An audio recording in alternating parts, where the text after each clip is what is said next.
up, guys? Shaker and I'll come back at you with another video. And today we're back, and we're going to react to Daniel Jeremiah and Bucky Brooks 2022 mock drafts. They came out this week.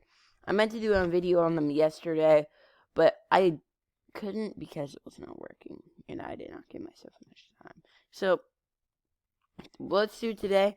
And something I have to get out of the way first is that the Broncos hired Nathaniel Hackett as their head coach this morning, which I think is honestly a good move. I don't know how good Dan Quinn was going to be. He definitely made his case to be a head coach again, but I think Nathaniel Hackett to the Broncos is going to be a great move for them. All right, let's start with DJs. As Evan Neal going number 1, I think I'm going to have this happening in my next mock draft. The Jags need a protector for Trevor Lawrence, and I could definitely see Evan Neal going number 1. He's just really big. You're not going to get past him. He's like 360 pounds. I really like that pick there. Hutchinson at 2, keeping the player, the Michigan guy, local in Detroit. And now, I don't know what I think about this one. Evan Neal is off the board. Kyle Hamilton, I know, but like these guys know like the most, I think. I personally think Daniel Jeremiah knows the most about like who's going to go where. Kyle Hamilton to the Texans. They do need best player available. He's so tall, so fast, and very, very smart, like it just said right there. But Thibodeau still being on the board. Jets get a great player, number 4. I think you go Thibodeau there if you're the Texans. But again, just a mock draft, not what teams actually do. Giants are going to take Ikem Ekwonu. I really like this pick. You still need to bolster the offensive line, and the Giants are doing that there at number 5. With some people's potential offensive tackle 1. I haven't gotten to Ikem Ekwonu yet. I have watched a lot of players. I've watched almost all the first-round players. And now here's where it starts to get interesting. We got Ahmad Gardner going to the Panthers at number 6, which is a bit interesting. I don't think the Panthers really need corner. You got Stephon Gilmore, who you traded for. You got C.J. Henderson, who you traded for. You drafted J.C. Horn. You have A.J. Boye, who I really don't think that. But Dante Jackson, I think, is really good. That's 4 corners. That's even 5 corners that you have. I don't think you need to take another one in Ahmad Gardner. I think you take a chance on Kenny Pickett there if you're Panthers. But then again, that's what the Panthers could be doing, potentially, this season. And then the Giants go Devin Lloyd. I don't think this is going to be a good pick for the Giants. I really think they need a linebacker, but they got so many more needs. And I think there are better players available than Devin Lloyd right now. I think Devin Lloyd's a really good player, though. In conversation for linebacker 1 between him and Nakobe Dean. Right now, I'd probably have Nakobe Dean. I think Nakobe Dean's just a very, very good player. I also think Devin Lloyd is as well. Treylon Burks to the Falcons at number 8. I understand that the Falcons need a receiver, but I don't know if you take Treylon Burks here. He's really good. He's really fast, really tall. He can go up and get it. They're comparing him to A.J. Brown. Oh, sorry about that. Excuse me. I could see the Falcons doing it, but I still think you need to improve the defensive side of the ball. At 9, the Broncos recently hired a new head coach, Nathaniel Hackett. They're going to get Kenny Pickett. I really like this for the Broncos, but I do think they're going to try to acquire like a veteran quarterback. So I doubt the Broncos will have this pick. Actually, I can still see it, but I think they're going to try to trade for somebody. And now the Jets go Trent McDuffie. I think Trent McDuffie's a pretty good player. He can play corner. He can play safety. He's a very versatile player, like a lot of guys are in this class. But going before Stingley's a bit interesting, because I didn't really think about Stingley going before him, which is very interesting, but I would think Stingley would go before him to the Jets there. Washington gets Matt Corral at number 11. His size is a bit concerning, as they're saying here, but in the injury in the college football playoffs, also a little bit concerning. but I still think he's a pretty solid player. Washington doesn't need to upgrade at quarterback. I think it's a pretty solid upgrade. And Derek Stingley falls to the Vikings. They're going to be very happy. Stingley's weird because, like, he was really good in his freshman year.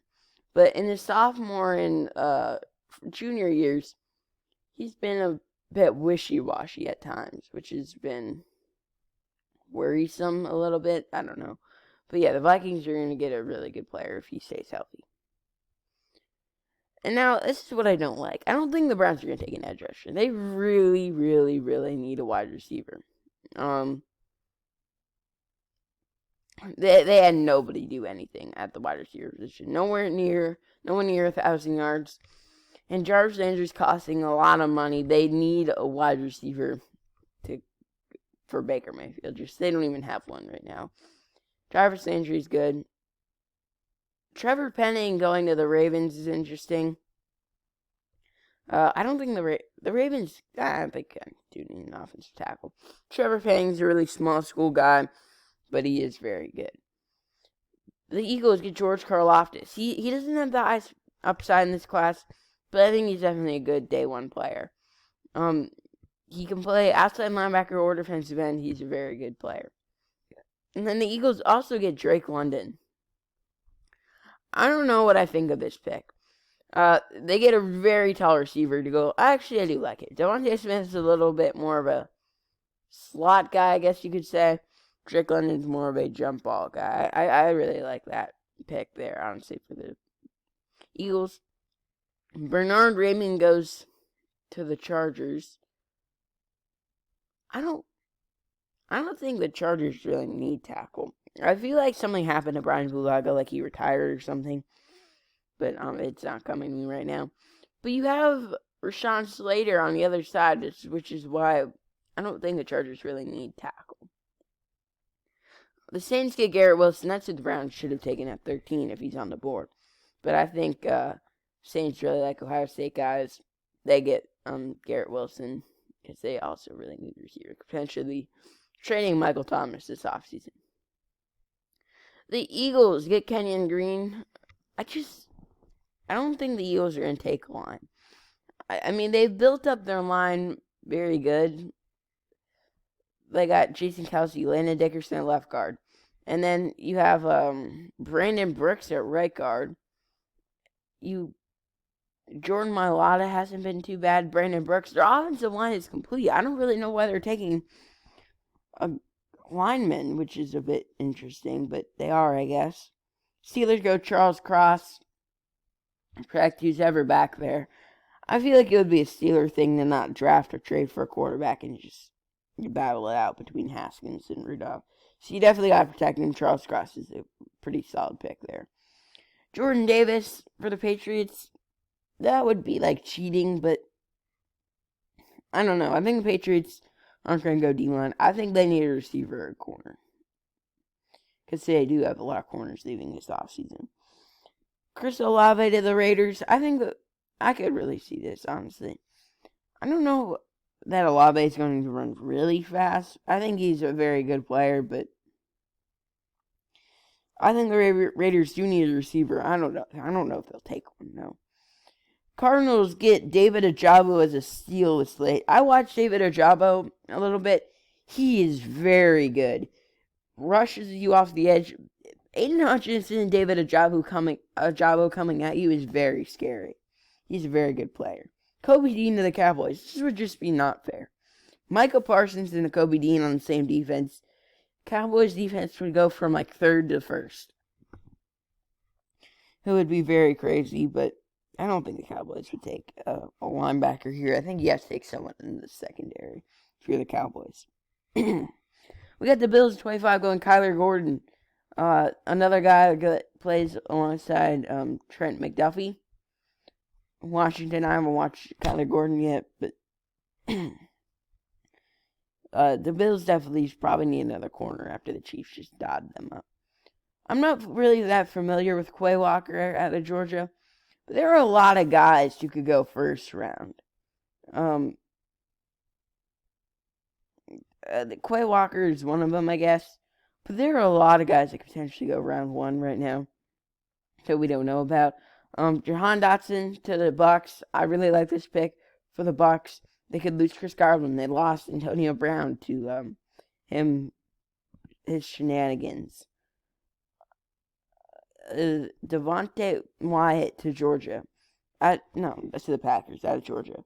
Again, I'm not really familiar. All these Georgia guys are going round 1. Their defense was very good. Georgia galore, I guess. Tyler Linderbaum to the Bengals at 29 is interesting.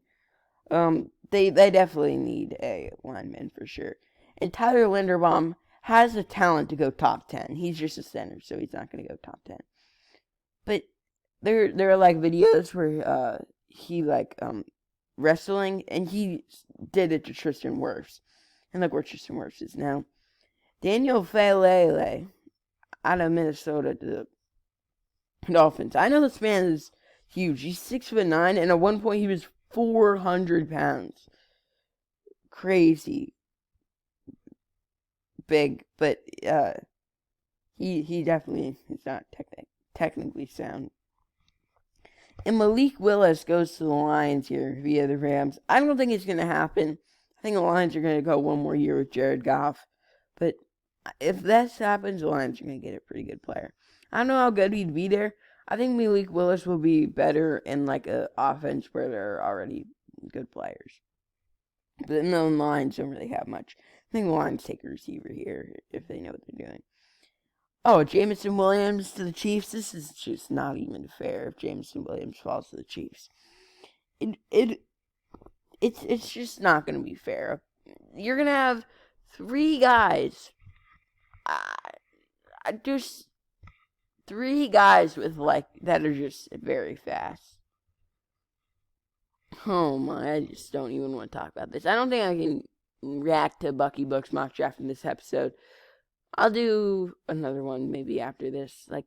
I'll do one tomorrow or something. I don't know. But yeah, hope you guys enjoyed the video. And I will see you guys in the next video.